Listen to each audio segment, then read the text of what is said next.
Okay, so if you cast your mind back to 2009, then you might remember that X-Men Origins Wolverine was meant to usher in a new kind of comic book movie that would take characters from the already established Fox franchise and show us their origin stories. However, after that movie went down worse than Army Hammer at a vegan festival, their plans were cancelled like the Delta variant, and they shelved the second project, which was going to be a standalone Magneto movie.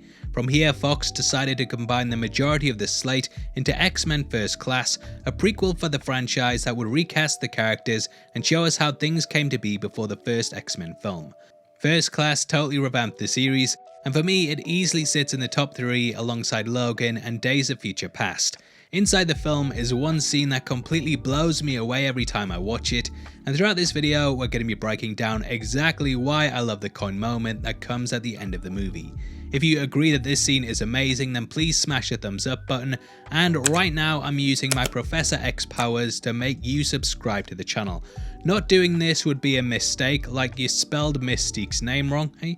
And I promise you that we put the Nito in Magneto, so you definitely want to stick around. Probably not after that intro, but with that out of the way, thank you for clicking this.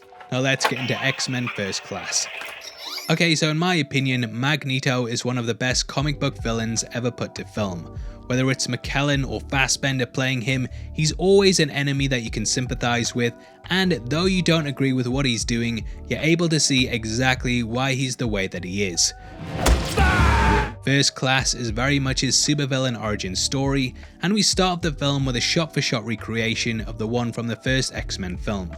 Here we're introduced to Eric Lenscher, a Jewish boy who grew up in Poland during the 1930s and 40s. As I'm sure many of you know, Jews were hunted by Nazis during this time, and over 6 million of them were killed in death camps simply because of the way that they were born. Understanding this is of course crucial to understanding why Eric hates humanity so much, as he has seen firsthand how people's prejudices can lead to extermination. I've been at the mercy of men just following orders. Never again. In the X-Men franchise, we see as someone's powers manifest during times of stress in their adolescence, and Eric being separated from his family kickstarts his ability to manipulate metal. I remember seeing this scene in the cinema for the first time all the way back in 2000, and it blew me away as I knew that cinema would be changed from that point onwards. Superhero movies up until then hadn't really tackled any truly dark subject matter, yet here we were faced with one of the worst atrocities ever committed, birthing one of the most powerful supervillains ever.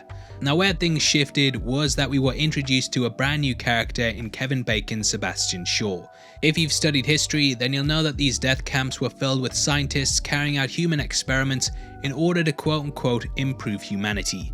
Shaw very much represents these scientists, and he makes the perfect villain, as we know from real life exactly how bad that they were. Hitler believed in the Aryan Superman, a race of blonde-haired and blue-eyed people that he thought descended from the Nordic gods. What's worrying about this scene is that we know because of his abilities that Eric will be studied, and this is confirmed when we see Shaw telling him to move a coin. Eric is unable to do this, and thus Shaw has his mother brought in, who he then executes in order to trigger his abilities. It's the callousness here that lets you know how little Shaw thinks of humanity, and it also sets up a quest for revenge within Eric that drives him throughout the entire movie. Interestingly, the 5 Reichsmark coin was made of silver, which has a weaker magnetic structure than most metals, so even if Eric was slightly more advanced with his abilities, he would struggle moving this. Even when unleashing his powers in the room, the coin doesn't shift, and Shaw places it in his hand, which starts off the quest to avenge his mother. From here we cut to the title sequence, before joining him as an adult, still hunting for the man who destroyed his family. The scene here beautifully foreshadows the end of the film, as Eric flies the coin directly into a picture of Shaw's forehead, which sets up exactly how he kills him at the end of the film. Now the movie follows Eric as he teams up with Xavier and the X-Men in order to stop Shaw starting nuclear war between Russia and America. We experience the Cuban Missile Crisis firsthand, and Eric rushes to stop the villain, who up until this point has been blocking out Professor X by using a helmet that stops telepaths. Inside the reactor of his submarine, Eric encounters his enemy, who apologizes for what happened in the camps when he was a child. However, he states that he did this in order to make him stronger, and we very much watch as his callousness is reflected in Eric. The reactor itself is sealed off, and thus Xavier can't get through to his mind, but after using himself as bait, Eric destroys the room and brings forth pipes and beams, whilst Shaw goes off on his villain monologue. He pins Eric against the wall and implants the idea in him that they are the future of the human race. We are the future of the human race. It seems like Eric is going to join him, but this is a trap, and he pulls the character's helmet off, and thus Charles is able to enter his mind and hold him steady. Now what happens next is breathtaking, and Eric steps forward, takes the helmet for himself, and at this point he becomes the villain we know and love. Staring Shaw directly in the face, he says, If you're in there, I'd like you to know that I agree with every word you said. It's chilling, as we know that Magneto genuinely believes that Shaw is right, and that humanity must be extinguished in order for the mutants to rise up. However, there's just one problem. Shaw killed his mother, and he can't let that slide. Perfectly mirroring the scene from earlier in the movie, Eric holds up the Reichsmark and says that he's going to count to 3 and then move the coin. Just in the same way that he was helpless as a child, Shaw is in the same position, unable to do anything and simply stuck there watching his death play out. Eric has the chance to be the better man, but because he's so fixated on revenge, he doesn't care anymore and would rather have his mother's death avenged than be part of the new family that we've watched him create throughout the movie. It gives me chills every time I watch this, and Eric slowly moves the coin through the air towards Shaw's head, who, due to his abilities, immediately absorbs it. However, because he's not in control of the situation, he's unable to manipulate the incoming object, and thus it rips directly through his brain. Now the person who also has to feel the weight of this is of course Charles, who's stuck in an impossible situation. If he lets Shaw go, he will of course succeed and destroy all of humanity. However, if he holds him in place, he'll be murdered, and Charles will partly be responsible for this. Xavier is a person who would rather always save a life than cost it, and this has been seen throughout the franchise. Hell, even in Days of Future Past, we watched as he had Wolverine sent back in time to save Mystique, when the easier option would have been to basically Sarah Connor her. He's someone who will try and protect life no matter what, but here his hands are completely tied, and all that he can do is watch on as Eric rips through the head of his nemesis.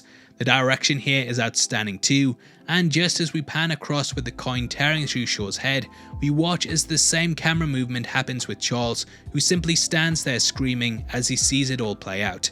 It's one of the best death scenes in a comic book movie ever, and it subtly hints to us how both Charles and Eric will be on opposite sides of the fight from this point onwards.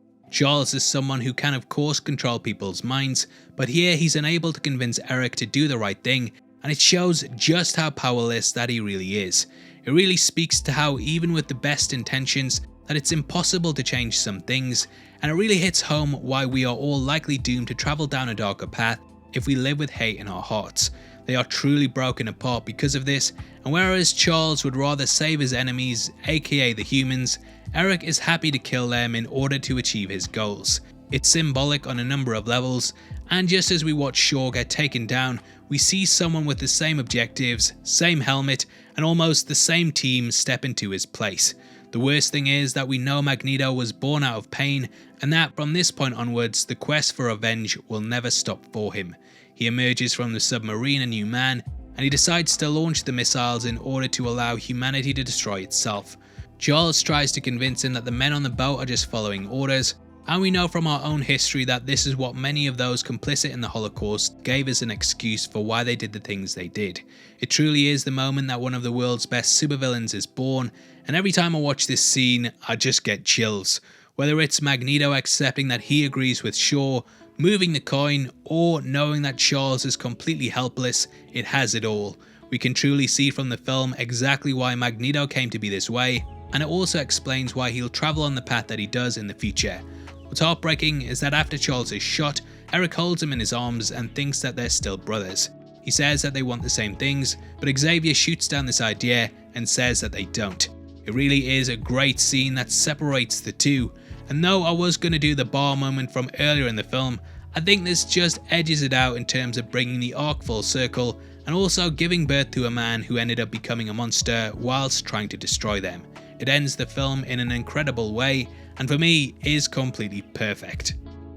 Now obviously I'd love to hear your thoughts on the scene, so make sure you comment below and let me know. We are running a competition right now and giving away 3 copies of Zack Snyder's DC Trilogy on the 30th of September. All you have to do to be on the chance of winning is like the video, make sure you subscribe with notifications on, and drop a comment below with your thoughts on the scene. We pick the comments at random at the end of the month, and the winners of the last one are on screen right now, so if that's you, then message me on Twitter at Heavy Spoilers. If you want something else to watch, then make sure you check out our breakdown of the perfect scene in Spider-Man Homecoming. We point out exactly why the moment in the car with the Vulture is absolutely outstanding, and it's definitely worth checking out if you enjoyed this video. If not, then thank you for sitting until the end of this one. I've been Paul, I'll see you next time. Take care, peace.